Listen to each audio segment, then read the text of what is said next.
हजुरहरूलाई नमस्ते भूपेन ब्लग्समा। एभ्रिवान, तपाईँहरूलाई भूपेन ब्लग्समा स्वागत छ।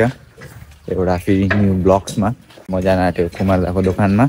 अन्त एउटा पानी गुसी ल्याउनु पऱ्यो, अन्त एउटा चिप्सहरू ल्याउनु पऱ्यो, किनकि मै पनि धान भर्नको लागि जानुहुन्छ अरे। तपाईँहरू ब्लग हेर्दै गर्नु। मैले कुमार दाको दोकानदेखिबाट चिप्स अनि पानी यही लिन गएको थिएँ। अन्त एउटा पुरा भिड थियो, अन्त एउटा मैले भिडियो सिडियो बनाइनँ किनकि बहुत मान्छेहरू थियो। अन्त एउटा हरबडीमा भरे कसले के तानिन्छ मुगा चाहिँ अनि भरे प्याटै फुटिन्छ भनेर अन्त एउटा मलाई गएँ नि इदुरले। अब ब्लग हेर्नु अब घर पनि आइसकिसक्यो। अन्त एउटा मम्मीलाई पाँचजना मम्मी पनि जानुभयो, अन्त एउटा मम्मी पनि जानुभयो। अब म जस्ट पानी खान आँटेको 1 लिटर।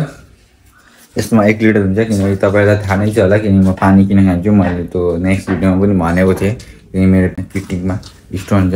त्यो एउटा लेफ्ट साइडतिर पनि थियो, राइट साइडतिर पनि थियो। अन्त लेफ्ट साइडमा सानसानो भएका रहन् तिची। अन्त एउटा गयो, अन्त एउटा यो दाहिने साइडतिर चाहिँ मुटो चाहिँ दोडा थिएँ 3mm अनि 4mm को।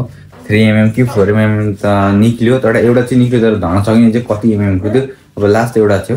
अब मैले यी जर्सी गाईहरूलाई अब दाना दिनु पऱ्यो, यो एउटा यहाँ बसिरहेको छ। अब म जर्सी गाईहरूलाई दाना दिनु पऱ्यो। अब तपाईँहरू दाना दिएको हेर्नु होला।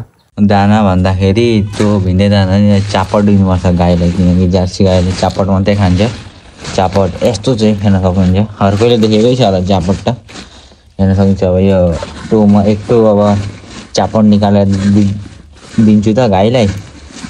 अनि अब त्यो दिइसक्छु। अब हेर्नु गाईले कसरी खान्छन्, तपाईँलाई त्यो पनि म देखाउँदैछु।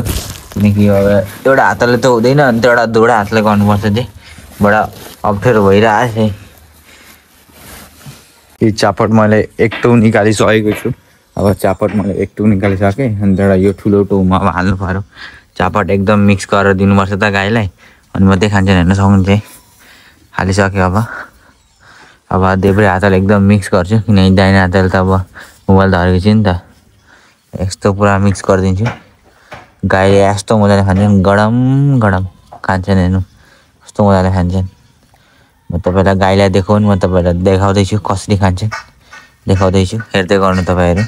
दाना दिएर त एउटा हात धुँदै गाईले त यसले खाइसकेको छ, यो सानो बहरले। अन्त एउटा यो गाईले त खोइ यो त खाएकै छैन गाइस, खोइ के भयो यसलाई।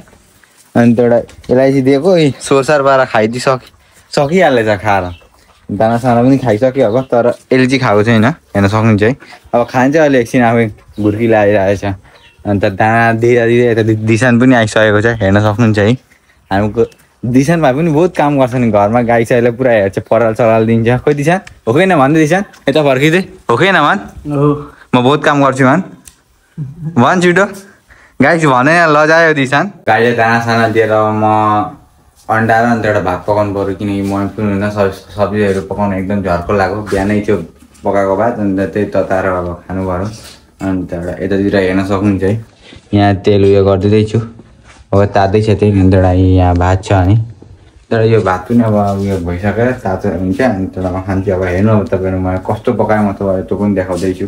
भात पनि तातो पारिसकेँ। अन्त एउटा यतातिर छ यहाँ अन्डा पनि छ, अन्डालाई हेर्न सक्नुहुन्छ यस्तो भएको चाहिँ धेरै राम्रो भएन। अब यतिकै बिना निमक नहालिकन म खान्छु नि त। स्टोन भएको मान्छेले मतलब निमक नखानु भनेको छ, त्यही भएर बहुत कम त्यही हालिनँ अब निमक पनि।